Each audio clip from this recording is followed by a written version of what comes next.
Diyan mga kabiker, magandang umaga sa inyo. Purihin ng Panginoon dahil meron ako i-share sa inyo na napakahalaga para hindi nyo ma-experience yung ganito. Siyempre buhay na yung nakataya dito. Kaya i-share ko sa inyo yung isang bagay na dapat nating isaalang-alang lagi sa motor natin. No? Kung nangyari ito sa atin. Ito mga kabiker. Ito kasing motor na to, hiniram nung kumpare ng bayaw ko. No? Nag-stroll sila. And then nung pauwi na sila ng gabi, pasado alas 12 na yun. No? Ayan ang nangyari mga kabiker. Ang masaklap nito, mga kabiker, no? Naipitan siya ng kadena o nag-sudden stop siya. Ngayon, buti na lang ang nakabangga sa kanya yung kasama nila, no? Sa likod niya. So hindi na rin siya siguro nakapagpreno. Ito, tinamaan tong plate number niya and then naputol tong signal light niya. Sa kabila, naputol din, no? Siguro sumagi din yung isa. Yun yung kwento niya, yan. And then ang masaklap dito mga kabiker, alas 12 ng gabi, pasado, wala na silang hingin ng tulong or shopman na bukas. At yun nga, nala na dito, kinontak yung kaibigan, kinuha yung kolong-kolong, sinakay. Tapos dinala rito mga kabiker. Katulad nga ng sinabi ko mga kabiker, no? Itong sineshare kong video is kapakanan ninyo. No? Gusto ko lang na malaman nyo na wag nyo nga hayaan na laging maluwag yung kadena. Etong sasapitin nyo mga kabiker. Paano kung truck na yung bumangga? Yun yung masaklap. So, bubuksan natin to mga kabiker para makita natin. Standby lang kayo. So, ganyan ang mangyayari sa inyo mga kabiker pag hindi nyo sinaalang-alang yung kadena nyo, no? Na lagi dapat is nasa ayos, no? Katulad nito, malawag. Nung ginamit nila siguro, hatawan sila. Yan, stack up. Mahirap ito magsasadin stop. Actually mga kabiker, at kung mapapansin nyo mga kabiker, usually pag nag-vlog ako, mga after lunch, hapon, maganyan. Pero sa pagkakataon na ito mga kabiker, no, para magawan ko ng vlog kasi may pupuntahan din ako mamayang hapon. Ngayong umaga ko na ginawan ng vlog, no. Actually alas 10 na, no. So paalala sa inyo mga kabiker, kaya ginawan ko ng video ito. Sabi ko dun sa bayaw ko, wag ko munang gawin, no, kasi pinapayos niya na sa akin. Gawan ko na lang ng vlog, sayang naman kasi para mapaalalahanan din tayo mga kabiker na huwag natin lagi na hahayaan na maluwag yung kadena natin. Kasi yung iba, hindi pa na-experience ito. Pero yung iba naka-experience na. Paano kung ang nasa likod mo, dump truck, no? Tapos nagganito ka, nag-sudden stop ka. Siyempre hindi nagugulong yan, no? Hihinto ka at hihinto ka. Paano kung mabilis kayo? Nagganito. So bilang kabiker nyo mga kabiker, concern ako sa motor nyo, syempre mas lalong-lalo na sa buhay nyo. Kaya nga madalas kong sabihin sa inyo, sana kung 100 lives kayo like Super Mario. Pero itong nangyaring to mga kabiker, no, halos kinabahan din sila, no? Syempre, sudden stop, and then buti na lang, kasama niya ang nakabang dahil nag-stack up dito, no? So ang gusto kong i-share sa inyo mga kabiker, syempre, iisa lang yung buhay natin. Bago tayo malis o bumiyahe, kailangan naka-check na lahat. Gulong, kadena, brakes, yan, yung mga importante, no? Kasi makikipag-battle tayo dyan sa daan, sa highway, no? Kung na-check naman natin ng maayos, no? Siyempre, wag naman natin kakalimutan manalangin. Siguro nga, kulang sa panalangin yung mga yun. Siguro, sige, banat ang banat, yan, ang nangyari. Ito, may fit talaga, may fit. So, luluwagan natin para makita natin, no? Pwesto natin yung camera.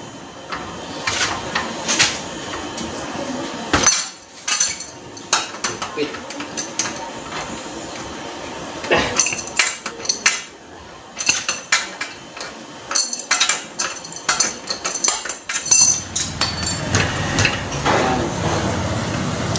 Ito, pumasok siya rito.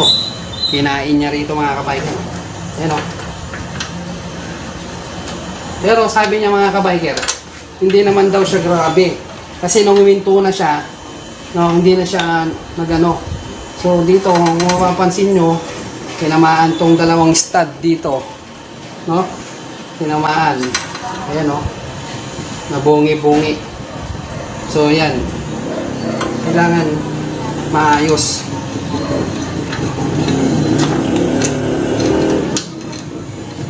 Bili yung kamay natin. Ayan.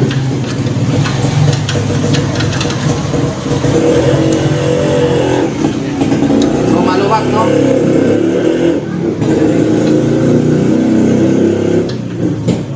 So yan mga kabiker, meron talaga tayong tamang pagkabit ng kadena. Yun yung susundan nyo. Meron tayong mga video yun, no? Makikita nyo sa channel natin. Yung may pre-play. Ngayon, yung isang video ko, ang ginawa ko kasi rito para hindi lumuwag, no? Etong dalawang tornilyo na to, ito kasi hindi nakalagay, no? Kung mapapansin nyo, hindi siya nakalagay. So, iside natin. Etong dalawang tornilyo nakalabas, pero meron akong video na itong isang tornilyo na sa unahan, nilagay ko rito sa loob para ipitin niya ito at hindi na gumalaw yung kadena kasi meron siyang lock sa loob, no? So, ito nasa labas, yung isa nasa loob. Pagitan nitong bakal na to, no? Yun yung gagawin nyo mga kabiker kung magkakabit kayo. And then, syempre, yung kadena natin, no? May pre-play. Meron tamang pre-play yun. Kaya, importante yung kadena mga kabiker nasa ayos. At, syempre, wag nating kakalimutan na higpitan mabuti yung tornilyo, no?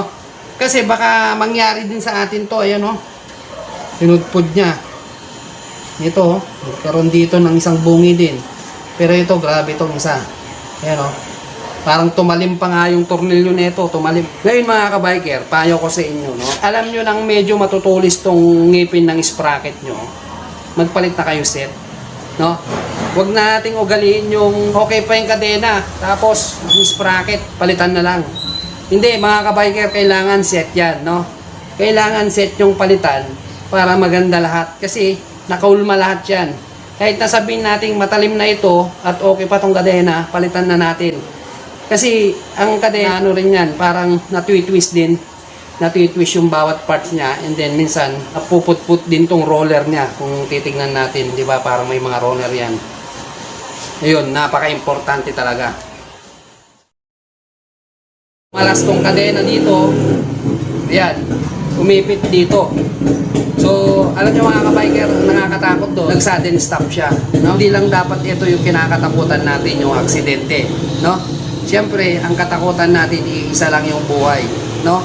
Iisa lang yung buhay, kailangan natin na pangalagaan.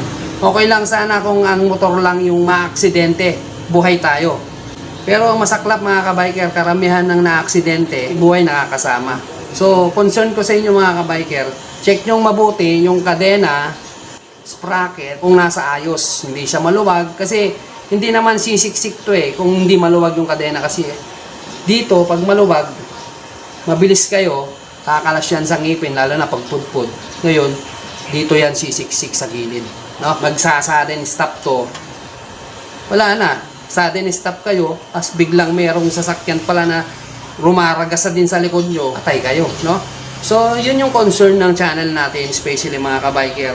Alam nyo mga kabiker, marami nang naka-experience ito. Even ako mga kabiker, sidecar naman. Buti na lang, hindi ako nasa highway, dito lang at saka hindi masyadong mabilis. Sumiksik din, no? Sidecar na yun, ha?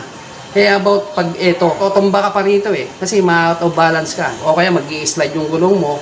Pero ang pinasasalamatan niya mga kabiker, magkakasama sila at mismo yung bumangga sa kanya ay kasama niya. Kaya nga naputol yung plate number niya. Ngayon lang, meron din akong video na tungkol sa bakit tayo magpapahiram ng motor, bakit dapat natin hindi magpahiram ng motor. So, kailangan nating ingatan yung mga bagay na amit natin. Especially yung ganito, yung pangyayaring ganito, no? Hindi natin maiiwasan yan, yung aksidente. Pero salamat na lang, still, buhay pa rin yung nag-drive, no? So, yun lang mga kabiker. Kung bago lang kayo sa aking channel, huwag niyong kalimutan mag-like, share, and subscribe. Then, click nyo na rin yung notification bell para updated kayo sa mga bagong videos.